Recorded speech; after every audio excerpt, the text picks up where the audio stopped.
Have you ever noticed how some electrical devices seem to do a lot more work than others, even if they're drawing the same amount of current?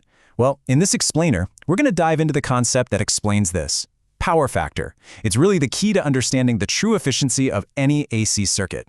So, let's just start with this question right here. Imagine you have two different systems. They're both pulling the exact same amount of current, so why is it that one of them can perform more useful work than the other? The answer, you guessed it, is something called power factor. So what exactly is it? Well, the formal definition is that power factor is the ratio of real power to apparent power in an AC circuit. Now, don't worry if those terms sound a little technical. We're going to break them down in just a minute. But here's the simple way to think about it. Power factor is basically a scorecard for efficiency. It tells us just how effectively the electricity being supplied to a device is actually being converted into useful work. Things like spinning a motor or lighting up a room. And it's measured on a really simple scale. The value for power factor is always going to be somewhere between 0 and 1. 1 is perfect, 100% efficiency. And the closer you get to 0, the more inefficient that system is. So, why is this even a thing? Why do we need it? Well, it all has to do with AC, or alternating current.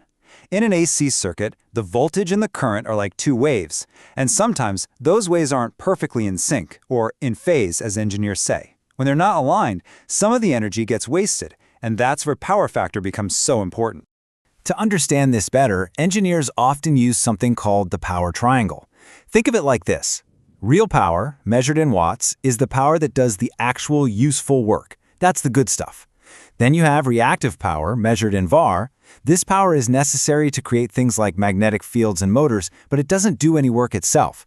And finally, you have apparent power, measured in VA. That's the total power being supplied. And that triangle brings us right back to our main formula. The power factor is simply the real power, the useful part, divided by the total apparent power.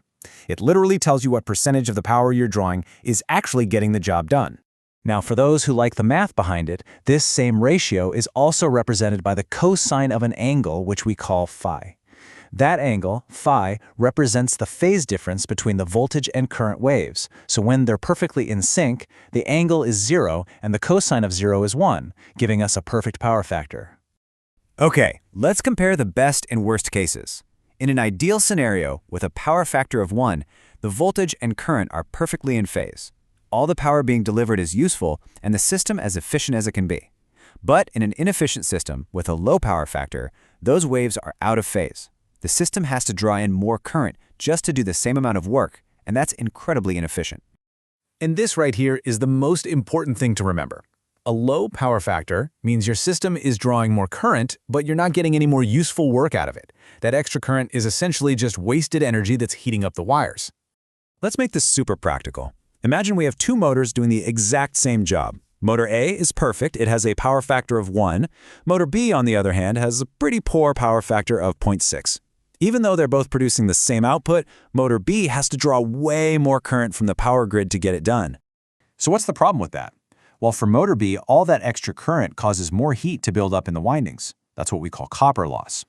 Not only does this waste energy, but it can also shorten the lifespan of the motor. And for big factories and industrial plants, it means a higher electricity bill, because utilities often penalize customers for having a low power factor.